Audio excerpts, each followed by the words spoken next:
Magkalinawan nga tayo, Camille. Gigil na saad ng tita Maricar niya pagkahatid sa kanila ng magpinsang Franco at David mula sa dinulahang party. Hindi na nito nahintay na makapagbihis muna sila. Sa sala pa lamang ay hinarap na siya nito. Ano yung nakita ko sa inyo kanina ng Franco na yon? Tita, hindi ang lalaking yun ang gusto kong makalapit mo. Si David ang dapat mong pakisamahang mabuti. Naiintindihan mo? Gusto niyang manliit sa ipinapahiwatig nito. Gayon pa man, ibig pa rin niyang makatiyak. Pero bakit po? Dahil wala kang papala sa isang manager lang. Si David ang tagapagmana kaya siyang gusto kong paibigin mo. Ho? Mas malala pa pala sa kutob niya ang ibig nitong mangyari. Tulala si Camille sa sinabi ng kanyang madrasta.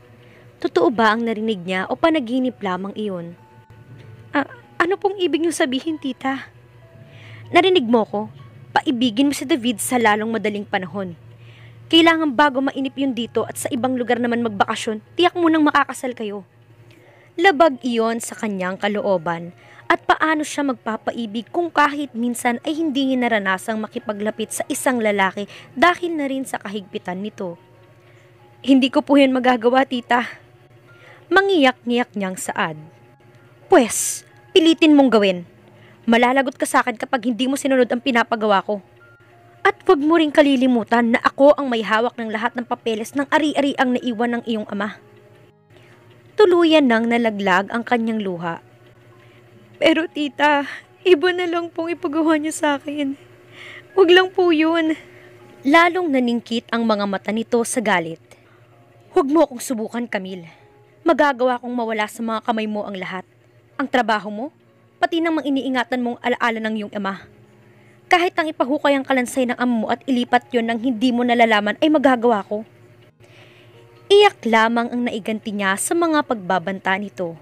Alam niyang hindi ito nagbibiro. Dati na itong gumagawa ng mga ikasasakit ng kalooban niya kapag sinusuway niya ito. Ngunit magagawa ba niyang magpaibig ng lalaki? Nais niyang may mapaghingahan ng kanyang problema. Naisip niya kaagad si Joy ngunit hindi yata niya makakayang sabihin iyon dito. Tiyak na pipilitin lamang siya nitong umalis na sa poder ng kanyang madrasta, bagay na hindi niya gustong mangyari.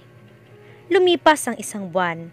Inakala ni Camille na nakalimutan na ng kanyang madrasta ang tungkol sa ipinagagawa nito sa kanya. Ngunit bago tumuntong ng 2 buwan ay muli siya nitong kinausap. Minamadali na siya nitong isagawa ang pagpapaibig kay David. Dala-dala niya ang bagay na iyon sa kanyang puso hanggang sa pagpasok niya sa farm.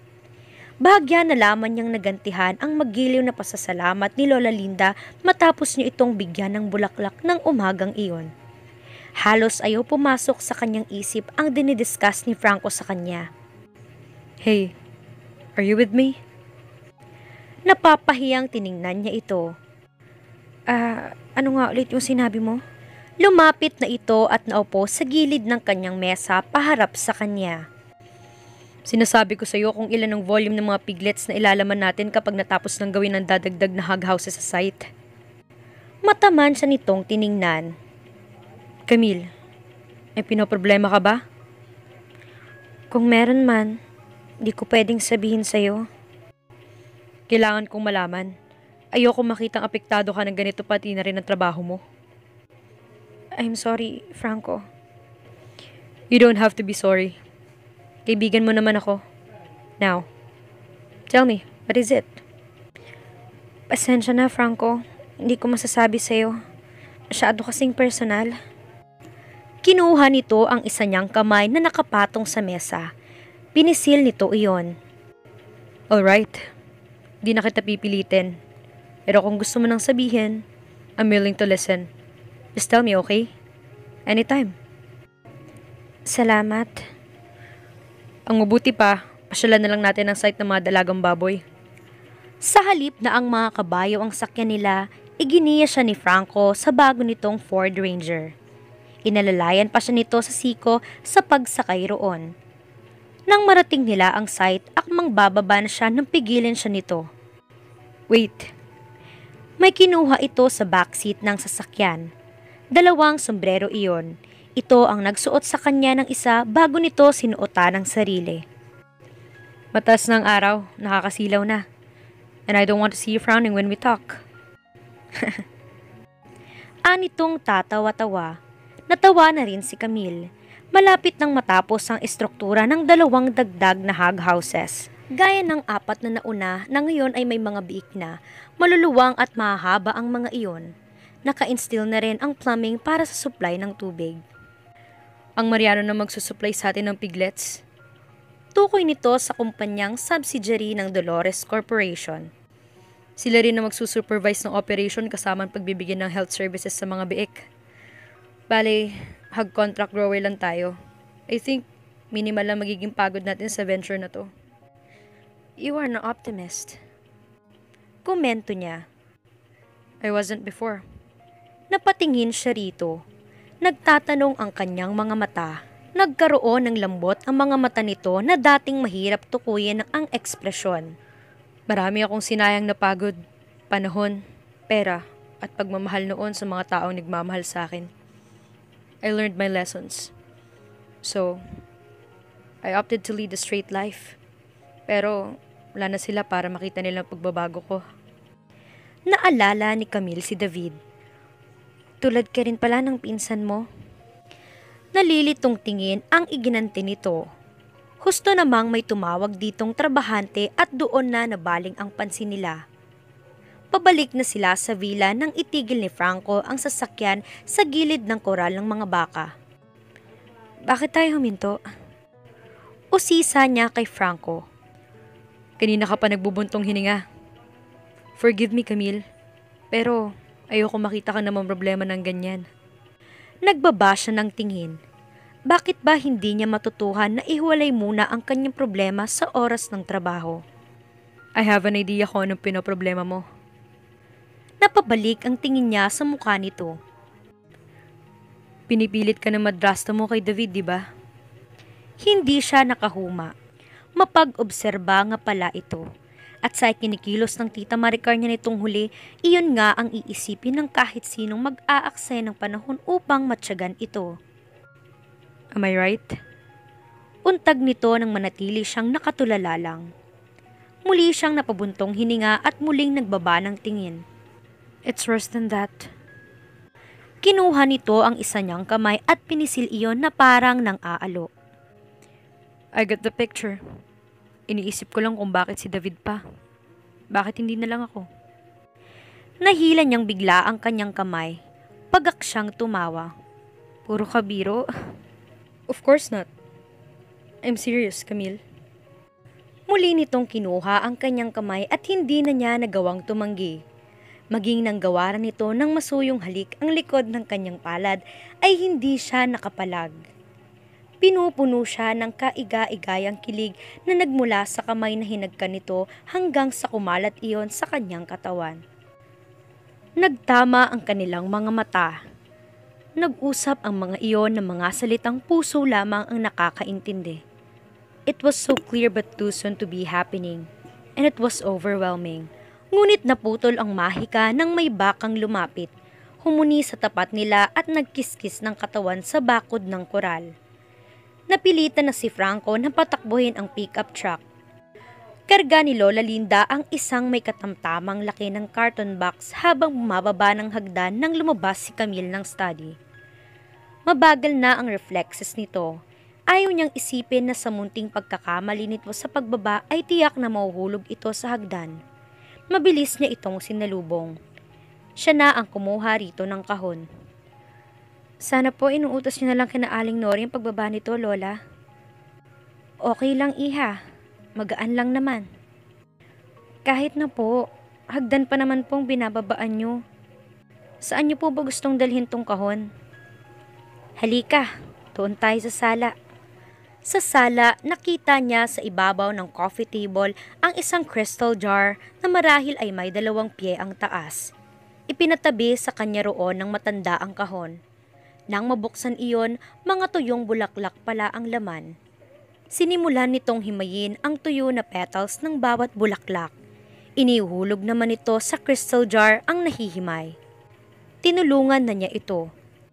Lola, Bakit pa ginagawa niya pa to? Usisa niya nang hindi na makatiis. Naiintriga siyang ang basura na ay gusto pa yata nitong i-preserve. Gusto kong ingatan ang mga alaala ng mga taong nagmamahal sa akin. Simpleng sagot nito. Ang sarap naman po ninyong bigyan. Nilinga siya nito, pinagmasdan ang kanyang muka bago ngumiti. Karamihan sa mga ito ay bigay mo, Camille. Itinutok nitong muli sa ginagawa ang pansin, kaya hindi niya inaasahan ang sumunod nitong sinabi. Lahat ng sinyalis ng isang babaeng umiibig ay nakikita ko sa'yo. Pero bakit mas malungkot ngayon ang mga mata mo? Po? Huwag mong hayaan na pati ang tibok ng puso mo ay hadlangan ni Maricar. Ano na nang mangyayari sa'yo bilang tao? Lola, hindi naman po. Pinutol nito ang sinasabi niya. Malabo lang ang mga mata ko, Camille, pero hindi ang pakiramdam ko. Hindi na siya umimik. Paano niya sasalungatin ang sinabi nito gayong iyon ang totoo? Nang gabing iyon, ginulat si Camille ng pagbisita sa kanila ni Franco. Prutas at tsokolate ang dala nito para sa kanya. Naramdaman niyang napipilitan lamang ang kanyang madrasta na patuloyin ito. Bakit mo to ginagawa? Hindi mapakaling tanong niya nang mapagsolo sila ni Franco sa sala. I mean, alam mo naman kung anong gusto ng stepmother ko. Hindi mahalaga kung anong gusto niya. Ang importante, alam ko kung anong gusto nating dalawa.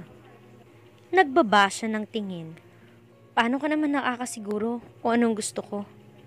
Hinuli nito ang kanyang kamay.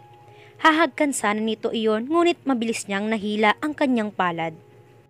Ano ka ba? Baka makita tayo ni tita. I'm not playing games here, Camille. It's not my style. Kung may nararamdaman ka rin sa akin, bakit pa natin patatagalin? Ngayon ka palang formal na umakyat ng ligaw dito sa bahay, Franco. Huwag ka naman sanang apurado. Besides, ano na lang mangyayari kapag nalaman to ng stepmother ko? Look, hindi ka na minor de edad na nakadepende sa madrasta mo. Tila yamot na nitong sabi. Hindi naman masamang sundin mo kung ano ikililigaya mo. Bakit kailangan siya nasusunod sa bawat desisyong gagawin mo sa buhay mo? You are your own self. Maigting nitong pahayag. Nagpatuloy ito nang hindi siya kumibo. I can take care of you if you'll just let me. Kung papayagan mo ko, hindi lang siya magiging pamilya mo. Ako man. Magdedesisyon ka, maaari mo ring maging pamilya. Kami ni Lola Linda at ng magiging mga anak natin. Nagsasalita na ito tungkol sa kanilang hinaharap, gayong ngayon pa lamang ito nagsimulang manligaw. Was he really serious? Natagpuan niya ang sarili na nananalangin sana nga. Ayokong saktan si Tita Maricar. Paliwanag niya. Hindi mo naman siya sasaktan kung susundin mo lang ang puso mo. Ano bang lalabagin mo? Hindi ka na bata. Maaari ka nang tumanggi sa gusto niyang mangyari. At kung wala ka namang batas na nilalabag, bakit ka magiging masama? Ay mga dahilan ako kung bakit. Kung sana akong piliting sabihin ngayon. Di ko pa magagawang sinasabi mo, Franco. Hayaan mo muna ako makapag-isip. Pagkaalis ni Franco, nilabas siya sa sala ng kanyang madrasta. Gigil na gigil ang anyo nito. Nanlilisik ang mga mata. Hindi ka mapupunta sa lalaking yun, Camille. Sinasabi ko sa'yo. Nahihintakutang napasiksik siya sa sulok ng sofa. Hindi pa siya nito napagbubuhatan ng kamay, ngunit parang ganun ang nais nitong gawin ng mga sandaling iyon. Bukas, kailangan may mangyari na sa inyo ni David. Kaya susundin mo ang lahat ng sasabihin ko sa'yo. 2 ulit nitong sinabi sa kanya kung ano ang pinaplano nito. Tiniyak talagang matatandaan niya. Tita, bakit mo ba pinipilit niyo kay David? Lakas loob niyang tanong pagkuhan. Nakakaintindi ka ba? Kay David may mapapala ka dahil siyang eredero. Hindi ko naman po kailangan ng malaking kayamanan ng papang-asawa ko. Mag-isip ka nga. Kung si David ang papang-asawa mo, sigurado magbubuhay rin na tayo. Hindi ko naman po hangad na magbuhay rin na, tita. Pinandilatan siya nito.